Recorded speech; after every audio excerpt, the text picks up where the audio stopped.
Yeah. Yo, what you want? Beak or jaws? Feathers or fur? Sharp teeth or feet with claws? Whatever's preferred. Just kidding, every word in this song's about two grown men dressed up as a bird and a dog. Hey, happy Friday. Oh my God, it's Friday, bitches. You know what time it is? Time for the wolfandowl email. I got a problem, Bobby. Special. Right to the wolfandowl. Especialmente melos electrónicos Obviously, we're por coming... las wolfos y aulos. Bienvenidos. Wow, you're like Kevin Bishop. Bridges. Actually, you are a bit like Kevin Bishop. He's got the hair and the moustache at the moment. So look, there's a bit of a hangover from the last episode. There's so many questions about the pants. Feel free to ask them. Just to be very quick for people, I can't imagine anybody. Anyway, yeah, I can't believe anyone's not listened to the main episode. But I like the Wolf, and I only really listened to the emo special. So, somebody I was sleeping with. So you've made love that evening? Yeah. Yeah. Okay. Checking my pants to see if I'd shat myself. Yeah, so you're asleep at the time. You're doing such heinous, loud, gross farts that I don't know if they were loud, but they was smelly. So she took it upon herself, to delve under the covers and check that you hadn't pooed yourself. Yeah, correct. Oh my God! But it wasn't done in an aggressive, horrible way. How could you? The aggressive, horrible thought of someone going, "Will you bloody shat yourself?" No, but that's what I mean. She didn't. I'd say arguably that's better. I think someone worryingly about you. Yeah, that's what happened. That's what happened. Bless him, I think he shat himself. Yeah, that was the far worse. That was the tone in which it was done. Yeah, with which it was done. Like you waking up and going, what am I doing? That's what happened. Yeah. What's going on back there? And she's like, sorry. You were just doing such disgusting farts, just making sure you don't shat yourself. Yeah, that's basically what happened. Fucking is insane. It's horrible, isn't it? How have you never? Oh my! It's just genuinely. That's one of the worst stories I've ever heard about in bed with someone. Yeah, it's bad. How did you see it much after that? Yeah, we carried on seeing each other for a while after that. But By the way, how does that work when she's with her friends? What do you mean? When she's turning around going, "Oh bloody hell!" You know, that guy I'm seeing Romesh. Yeah. He was doing such stinky farts the other day. I had to make sure he hadn't shat himself. I know this is weird. Like, she had the kind of what's the best way to describe this? She was a sort of person that just wouldn't find that a thing to take the piss out of you. Like, do you know what I mean? I'm not even saying taking the mick. No, but what I mean is like, I'd rather, by the way, someone took the mick. I know, but she was just like, better. It was a bit more like she felt a bit. She was doing it out of concern. Like, it's actually a bit more embarrassing. She was doing it like going. By the way, that also means she thinks you probably had shat yourself. Like you, she did think I'd shat myself. Yeah, no, she thought I'd shat myself. Yeah, but she thought you were the sort of person who'd, you know. I don't think. I think she probably went to bed that night thinking Romesh isn't the sort of person that would shit himself. Then the room stinks so much. She's going, well, I don't think he's the sort of person that shits himself. But there's no way this can be gas. Christ. And then she checked my underwear. That means that, you had. That sort of was one of a number of life-changing experiences for me, where I decided to sort of be a bit more careful on what I ate and stuff. Yeah, of course. Were you eating meat back then? Yeah, I was eating meat back then. Okay. I'm delighted to say... No, I wasn't eating meat. No, that's not true. But I wasn't vegan. Okay, you're vegetarian. I would say now I'm a different animal fart-wise. Yeah. Really, I really have turned a corner. My fart's been a lot better recently. Yeah. My farts are not as smelly. Has anyone ever... Because that's what you do with a baby, right? That's what you do with if you go, oh, bloody hell, it stinks of shit in here, and just make sure the kid doesn't shat themselves. Yeah. So that was the last time that happened to you? Yeah. I mean, yes, correct. Since I was a baby, yeah. But I imagine if we'd have gone on to have children, the check would be, let's go to Romesh first. And then see if the baby's done something. How did things end with her? Like amicably? Yeah. That's nice. Yeah, it was amicable. Yeah. She probably... The problem with those things, though, is then, and this is the problem with all breakups, is if you do something embarrassing or something embarrassing like that happens, that's okay while you're still with that person. Yeah. And then once you split up with that person... I don't know. I think that becomes the focus of your relationship. It might do, but... Because you know that there will be certain friends going, Melissa, he shat himself in front of you. He didn't poo himself. He was just doing really stinky farts. I had to check his Why are bum. those two people talking to each other, and where are they? I don't know, in a malt shop or something. Okay, the malt shop. Anyway, the point I'm trying to make is, once you split up, then all bets are off. Yeah, of course, yeah. She's probably told quite a few people. Yeah. So like people are in the pub going, "Oh my God, Romeh Ranganathan, did you see what he said to this week?" And everyone's like, "Oh, he's so funny." Yeah, you know what's really funny about him? He shat the bed when I went out with him. I didn't shit the bed though. Yeah, but that, mate, the sands of time, stories age, stories I change. don't know how much a reveal it will be, having said it on the podcast. No, but I mean, she's changed it because she's got the hump with in many you. ways, I've depowered it. Yeah, you have now. I've 'Cause now liberated. people will I've go- liberated myself They'll from turn that, in and go, those shackles. Melissa, guess what? I was listening to the podcast wolfandowl the other day. Turns out Romesh didn't poo himself. He just had a really smelly bum. And that would be like, yeah. Yeah, it's not quite the victory lap I was hoping for, but anyway. Right, it's time for emails. Remember, if you want to send us in an email, wolfowlpod@gmail.com. Also, please do remember to like and subscribe. It means that you never miss an episode, and it really makes us feel better. Also, about funny ourselves. pictures, videos, all very much send what you want. welcome. And yeah, John is very keen. John is one of the most positive human beings I've ever met in my life. And one thing that really gets John through a crazy day is your pictures and messages. He gets off on admin. In the way that other people get off with times with their loved ones and stuff like that. He lives for ploughing through emails that will generate no content for the podcast. So please do feel free to send those in. Okay, who wants to read the go first email? first, you go. Hi, Tom and Rom. I need some help figuring this one out. My kitchen sink overlooks a pretty interesting residential street that makes for excellent people watching while I'm washing up. This is great, isn't it? By the way, washing up is really quite a relaxing thing to do. I found it in older age. The pinnacle of this was late one summer evening as it was just starting to get dark. I saw a middle-aged man in a baseball cap. Hello? You getting nervous? Walking along, looking up at the surrounding buildings as if he was searching for something. Quickly, he spotted me. He looked me dead in the eye and stopped in his tracks. He checked both directions before stepping out into the road so he was in full view, dropping his trousers to reveal his hairy ass. I mean, it literally, yeah. So far, Yeah, this could be. so yeah. Tom Davis. Yeah. Cheeks to the wind in the middle of the road. He then pulled his trousers up and looked back at me with an expression of deep shame before hurrying off. I would say that's where back in the direction that you just characters come were, from. Now, the shame is where we start to think, okay, it can't be Tom. yeah. His performance lacked the childish and playful nature of being moonied, yet also lacked the sexual aggression of being flashed. So I don't know what happened. I feel baffled rather than violated. Very keen to hear your thoughts on why a middle-aged man would show up and show me his bum and then run away. Thanks, love the pod. That's from the Baffled Border Terrier. Tom, what's your thoughts on this, please? That's a weird thing, isn't it? The bum shower. Did you ever moony people when you were younger? What do you think? No, I don't think you've probably got a moony in you. No. No. Oh, I've moonied. Yeah, I bet you have. Yeah. I wouldn't surprise me if you've moonied Catherine. Have you? Oh, yeah, of course. I've Yeah. showed her my bum. Yeah. Not showed her your bum, but Yeah. like... Yeah, moonied. I actually do moonies now quite a bit in the Yeah, house. in the house. Yeah, Yeah. yeah. Like not sometimes- with Theo's girlfriend's there. No, but like when we're sitting watching a film or something, I just go, I'm just going to go grab some snacks, and I've set my trousers up so my ass gets revealed. Do you as I ever get pull up. your boxer shorts between your ass cheeks and pretend it's a thong? Yeah, it's one of my favourite things to do. There, or I pull my Grace still thinks it there, so I pull my pants up really high. Yeah. Like Simon Cowell, my underpants.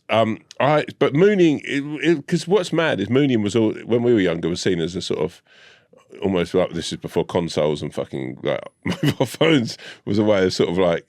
Tom, listen, I know we were mooning. The idea that mooning was our PlayStation 5.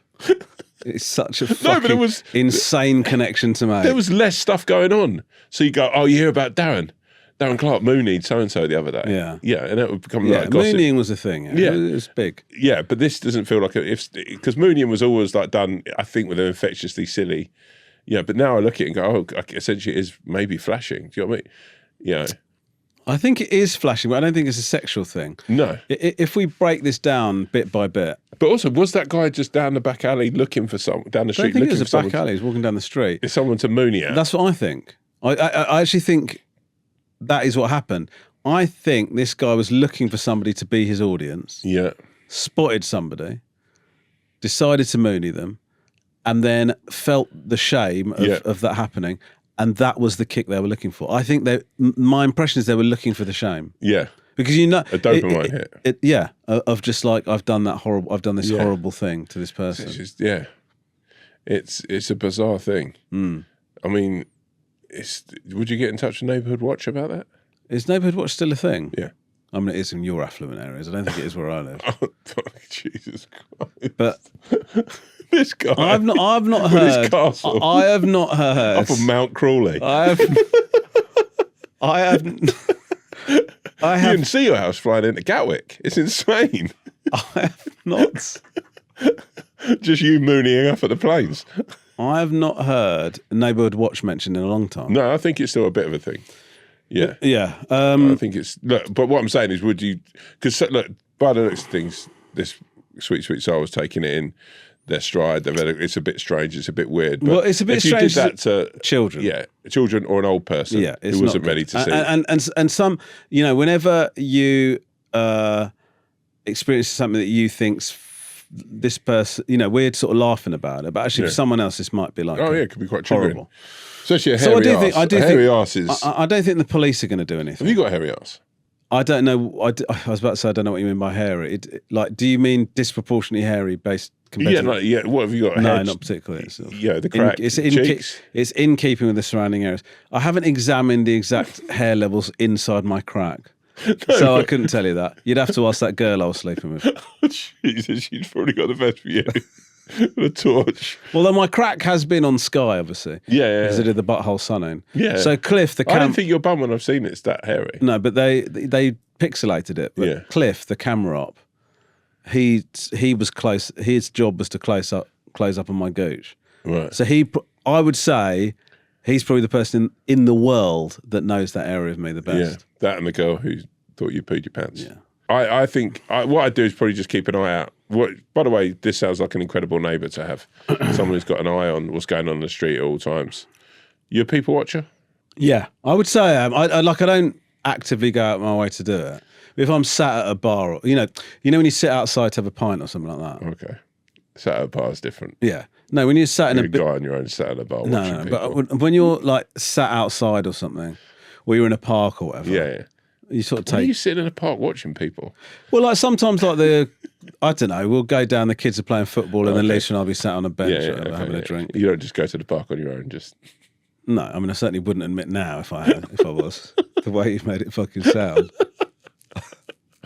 But yeah, let's just assume I don't go to the park on my own. Okay, let's make that the official line on this. Okay. Okay, would you like to read the next email, Tom? Good afternoon, chaps. I have a couple of questions for you both. The first is, would either of you be interested in hosting the SNL UK now that it's been renewed for a second season? I know the Wolf has spoken fondly in the past of the original SNL, and given the brilliance of Murder and Successful, we know improv is something he handles with aplomb. I think your improv is incredible, by the way. You don't have to say that. I mean this. No. I think I've improv with some good, but you're fucking up there. You're incredible. That's very kind of you. Furthermore, the Owl is now an accomplished thespian. So I was wondering if it would be something you had been watching and were keen to explore for yourselves. Tom? I'm going to be quite honest. I don't think I'm a big enough draw for that. If you look at the people they've got in, I think that me and you are probably, me anyway, I think you're probably series 2, 3.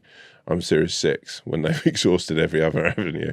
I'm not saying that to be humble. They're going for big names to get it to host. That's part of the thing of SNL is they get like nobody is going to go. No disrespect to either of us. No. Holy fuck, they managed to get no for either of us. No. So I think SNL UK. I've not watched lots of it, but I've watched bits of it, and everybody thought it was going to be an absolute fucking flop. Do you know what I mean? Like, the way people were talking about it, it's so difficult for a live sketch show to work on UK television and it hasn't been. And like they've made a success of it. And we both know some really good people that are working on it. And I do think it's great that we've got some new faces in. I think it's good to have a load of new faces in comedy and TV comedy, because TV comedy hasn't been what it has been in the past. And so it's good to see a crop of new faces coming through. With that in mind, I don't think I should be anywhere near it. So even I don't think they'll ask me. I'm just speaking personally. Yeah. But if they did ask me, I would say no, because I just think SNL UK. But then you've also got to think there's a lot of big comedians who've done the American one as a guest host over the years. Yeah. And also bringing your audience to that. Yeah, but I just don't think I should be anywhere near it. So in the answer to the question, I've got no intention of. Well, they've not asked me, by the way, but I wouldn't go on SNL UK.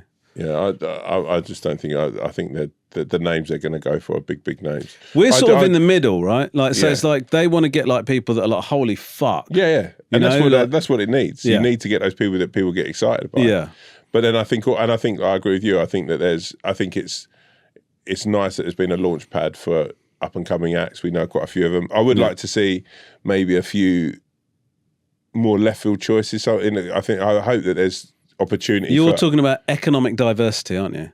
No, I'm talking socio-economic diversity. Yeah, I think social mobility is a big thing, and I think it's to find. I think there's been a thing for sketch comedy in my experience, and even this is speaking personally as well, that I was never part of that clique as much as talk about Murder and Successful and stuff. It was never something, and it's always been something that's been very.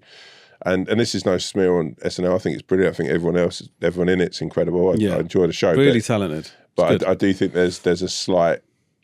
I think there's a bit of a missed opportunity to bring people in who I think Al Nash actually I think comes from a similar sort of background. I think he's terrific. I think he's brilliant. But it'd be interesting, just to throw the net a little bit wider.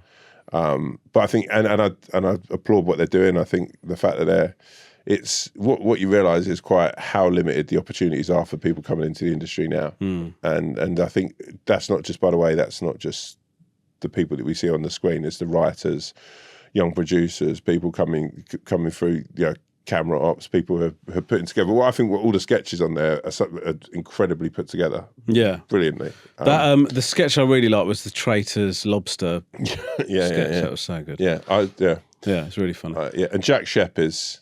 Brilliant. There's going to be some breakout stars. Yeah, but also then what we have to do is you have to then build a world that gives them the opportunity from there to step up on British television. So it'd be wicked to see. I think a few of those guys at least are going to go on to be pretty big comedy names. Okay. Secondly, I know you've both been on journeys with cutting down / out alcohol. We've been criticised a little bit for this. Yeah. Because we weren't drinking for a while, and both of us have dabbled again. Yeah. But we're not back in the way that we were before, are we? No. And I was wondering if you could tell me if it's made you a little bit less sociable. I'm in my mid-30s, and whilst I like being out and about, cutting out alcohol means my staying power is definitely not there compared to having a drink. I feel like I may regret not being quite as sociable, though I wonder if it's that more British drinking culture. It's just a bit all or nothing by design. All the same, I do like a night in and just chilling out. But in ways you feel like you could be taking the good times for granted. Would love to hear your thoughts. Also, if you've had experience of going on a stag and not drinking, if not, would it be something you would do, or would you treat it as a one-off? Thanks in advance to you, sweet souls, the jittery giraffe. Thank you. Oh my God, sorry, excuse me. Got hiccups. Thank you so much. Someone a thing about someone. Did you throw someone out of a show because they're hiccuping? Someone DM'd me this link. This week going, Romeh years ago in a show in Newcastle had someone hiccuping in his. Oh, that's bollocks. Yeah, I know. I didn't think it was. What the fuck are you talking about? Yeah, for hiccuping. Yeah. I don't think you can hear hiccuping. I don't think. Oh, fuck off.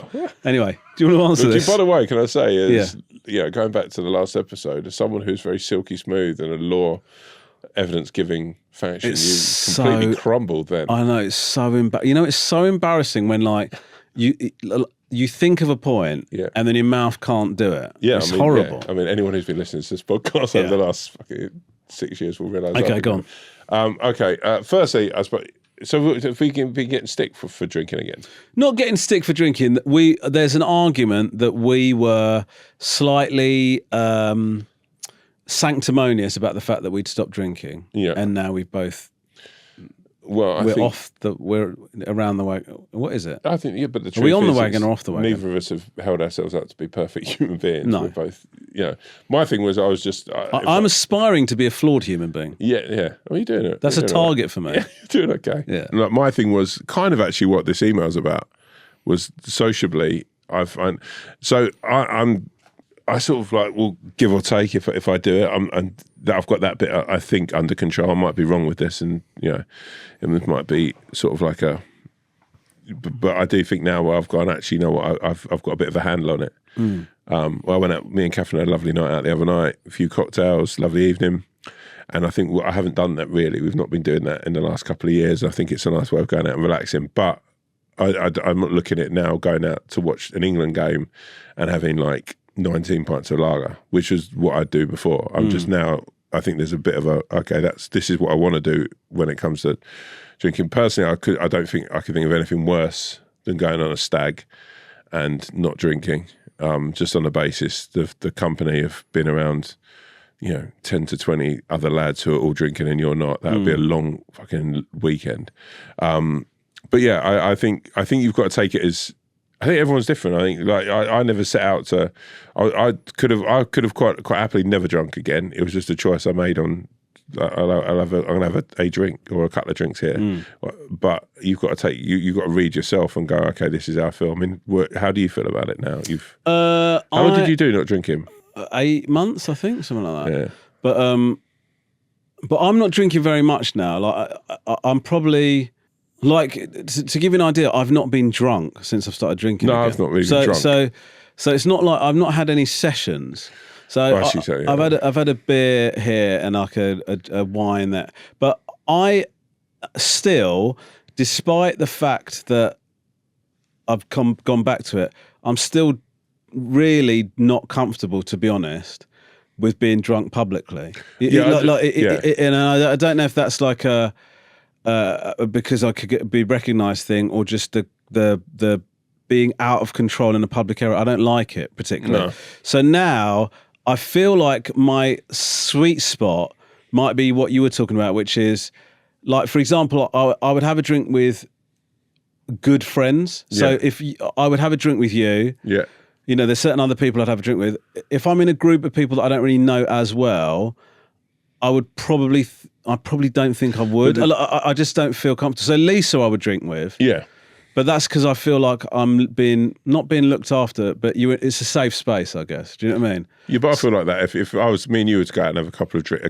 But work things I would never drink. I think that's like, really... Work things became that was where I look back and go, that's like the mental anxiety and the feeling that I get after. But if I was going to go, right, I'll go out with yourself or Catherine or whoever, just for... John Boy for a couple of drinks. Okay.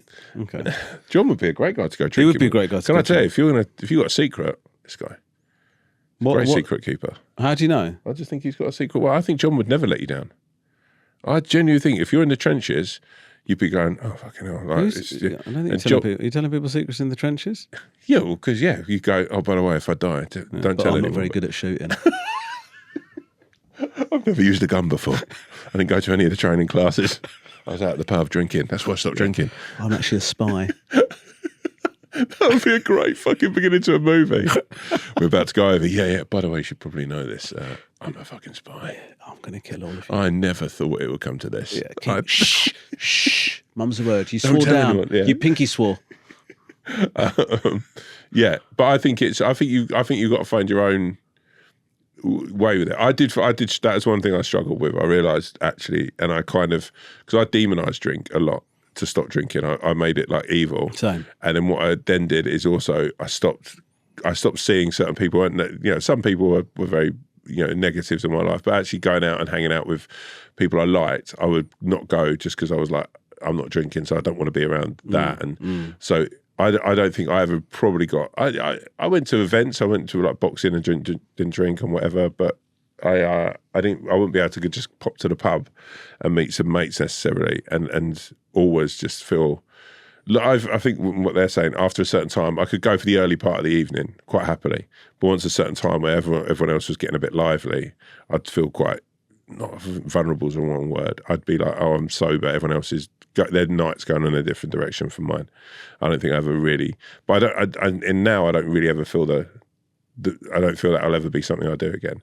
Like you, I think it's like, I don't want to be in a place where I don't feel like I'm in control. So it's quite nice of an evening, when a summer's evening, going out and having a couple of drinks. Also, I don't really like, I've gone off the taste of beer's not really doing it for me now. But in answer to your question, I found not drinking, when you're not drinking, the only real effect is the first half an hour, you're feeling slightly uncomfortable in your own skin. And that's what drinking takes off. That's the edge that drinking takes off, which is that you have a drink and suddenly you're in. You're not having to think too much about how you're fitting in with the group. Whereas when you're not drinking, you're second guessing what you said. Am I being boring? You have this thought that you're less interesting because you're not drinking. And then after that, once everyone's had their first drink, they don't give a shit what you're saying. No. Really. You're in then. But also, just the stag do thing is, if you're the sober person at stag do, that requires a person who does a lot of admin and looking after. Yeah. That's the first person who's like, oh, Craig's had too much. Yeah.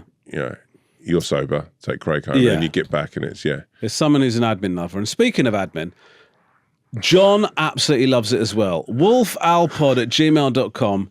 Any old shit you want to send him. Pictures of you on a stag do, drunk. Or a long email where you just put a letter every, 90 lines. Maybe we should Blue Peter this as well, because people haven't seen John, so you can do an artist's what interpretation of what John looks like. Yeah. Send in a drawing. wolfowlpod@gmail.com. The best one will get a prize, free tickets to the club night. Yeah, absolutely. And they will be picked by none other than John himself. Yes. Thank you so much for all your emails. If you want to get in touch, wolfowlpod@gmail.com. We will see you next time.